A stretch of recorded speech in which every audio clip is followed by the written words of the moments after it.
या रविवारी येत आहे अक्षय तृतीया. 3.5 मुहूर्तापैकी एक असलेला हा दिवस आपल्या सर्वांसाठी अत्यंत भाग्याचा आणि शुभ मानला जातो. शास्त्रानुसार या दिवशी आपण जे काही सत्कर्म करतो त्याचे फळ अक्षय म्हणजेच कधीही संपत नाही असे मिळते. आजच्या व्हिडिओमध्ये आपण पाहणार आहोत की या दिवशी आपण घरामध्ये कोणती छोटी कामे करून सुखशांती आणि लक्ष्मीची कृपा प्राप्त करून घेऊ शकतो. आणि त्याचबरोबर एक अतिशय प्रभावी असा हा उपाय. तुम्हाला कितीही मोठी अडचण आली तरीही चालेल, पण आपल्याला हा एक उपाय जो आहे तर तो करायचा आहे. या उपायामुळे शत्रू तुमच्यासमोर लोटांगण घालेल, 7 पिढ्यांचा आपला पितृदोष नष्ट होईल, दारिद्र्य संपेल आणि त्याचबरोबर घरामध्ये अखंड लक्ष्मी प्राप्ती होईल. असा हा प्रभावी उपाय कसा करायचा याबद्दलची माहिती आजच्या व्हिडिओमध्ये मी तुमच्यासोबत शेअर करणार आहे. त्यामुळे व्हिडिओ हा स्किप न करता शेवटपर्यंत पहा. जर तुम्ही या चॅनलवरती नवीन असाल तर चॅनलला सबस्क्राईब करा आणि कमेंटमध्ये जय माता लक्ष्मी लिहायला अजिबात विसरू नका. अक्षय तृतीया म्हणजेच वैशाख शुद्ध तृतीया. याच दिवशी त्रेतायुगाची सुरुवात झाली आणि भगवान परशुरामांचा जन्मही झाला असे मानले जाते. या दिवशी नवीन कार्याची सुरुवात केल्यास त्यात यश नक्की मिळते. या दिवशी पाण्याचा माठ किंवा कलश दान करण्याचे मोठे महत्त्व आहे. उन्हाळ्याचे दिवस असल्याने तहानलेल्याला पाणी पाजणे हे सर्वात मोठे पुण्य मानले जाते. शक्य असल्यास सोन्याची किंवा चांदीची वस्तू खरेदी करावी. जर सोने खरेदी करणं शक्य नसेल तर घरातील लक्ष्मी म्हणून धने किंवा खडा मीठ नक्की विकत घ्यावे. हे समृद्धीचे प्रतीक मानले जाते. या दिवशी पितरांच्या नावाने अन्नदान आणि पाणीदान केल्याने घरातील इडापिडा दूर होतात आणि पितृदोष शांत होतो. रविवारी सकाळी लवकर उठून स्नान करावे, घराच्या मुख्य दरवाजावर तोरण लावावे आणि उंबरठ्याची पूजा करावी. लक्ष्मीला प्रिय असलेली कमळाची फुले आणि गुलाबाची फुले अर्पण करावी. अक्षय तृतीयेच्या दिवशी स्वयंपाकघरात नैवेद्यासाठी पुरणपोळी किंवा आम्रखंड आणि त्याचबरोबर आमरसाचा बेत देखील केला जातो. देवाला हा नैवेद्य दाखवताना त्यामध्ये तुळशीची पाने आवर्जून घालावी. अक्षय तृतीयेच्या शुभ मुहूर्तावरती आपण अनेक चांगले उपाय करतो, पण नकळत काही चुका केल्या तर त्या दिवसाचे पूर्ण फळ मिळत नाही. अक्षय तृतीयेला कोणकोणत्या चुका टाळायच्या असतात तर घरात वाद आणि नकारात्मकता पसरेल असा कोणताही शब्द तोंडामधून काढू नका. अक्षय तृतीया हा आनंदाचा सण आहे. या दिवशी घरामध्ये वादविवाद, भांडण किंवा कोणाचाही अपमान करू नका. ज्या घरात कलह असतो तिथे लक्ष्मी वास करत नाही. त्यामुळे या दिवशी मन शांत ठेवा आणि घरात प्रसन्न वातावरण ठेवा. अक्षय तृतीयेच्या दिवशी घर, विशेषतः घराचा मुख्य दरवाजा आणि देवघर अस्वच्छ ठेवू नका. कचरा किंवा अडगळ या दिवशी घरातून बाहेर काढावी. स्वच्छतेमध्येच लक्ष्मीचा वास असतो हे नेहमी लक्षात ठेवा. हा दिवस दानाचा मानला जातो. जर तुमच्या दारात कोणी गरजू व्यक्ती किंवा भिक्षुक आला तर त्यांना रिकाम्या हाताने परत पाठवू नका. तुमच्या शक्तीनुसार त्यांना अन्न, पाणी किंवा दान नक्की द्या. कोणालाही दुखावून आपण मिळवलेले पुण्य अक्षय राहत नाही. अक्षय तृतीया हा सात्विक दिवस आहे. या दिवशी घरामध्ये मांसाहार किंवा मद्यपान टाळावे. शक्य असल्यास तामसिक आणि गोड नैवेद्य बनवून देवाला अर्पण करावा. या दिवशी कोणाकडून पैसे उधार घेणे किंवा कोणाला पैसे उधार देणे टाळावे. असे मानले जाते की या दिवशी व्यवहार केल्याने घरातील बरकत कमी होऊ शकते. जे काही आहे त्यात समाधानी राहून लक्ष्मीची पूजा करावी. कोणाबद्दलही वाईट बोलणे किंवा खोटे बोलणे या दिवशी टाळावे. आपल्या वाणीतून कोणालाही त्रास होईल असे शब्द काढू नका, कारण या दिवशी उच्चारलेला शब्द आणि केलेले कर्म अक्षय राहते. या सर्व चुका ज्या आहेत तर त्या आपल्याला या दिवशी टाळायच्या आहेत. अक्षय तृतीयेला वेगवेगळ्या प्रकारच्या वस्तूंची खरेदी केली जाते. त्यामध्ये चुकूनही घरामध्ये लोखंडाच्या वस्तू ज्या आहेत तर त्या खरेदी करून आणू नका.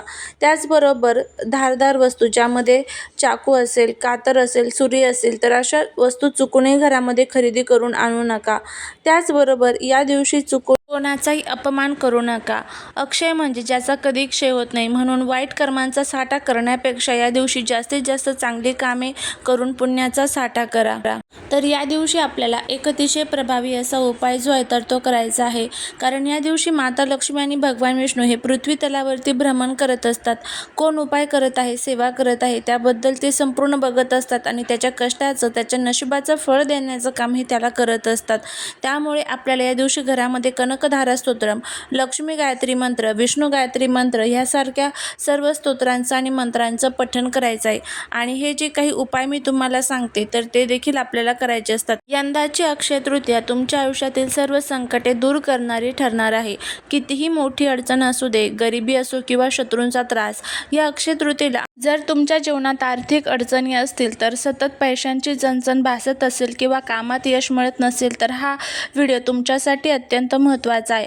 अनेकदा आयुष्यात आपण कोणाचेही वाईट इच्छित नाही, तरीही काही लोक विनाकारण आपले शत्रू बनतात. कामात अडथळे आणणे, मानसिक त्रास देणे किंवा घरात नकारात्मकता पसरवणे असे प्रकार घडतात.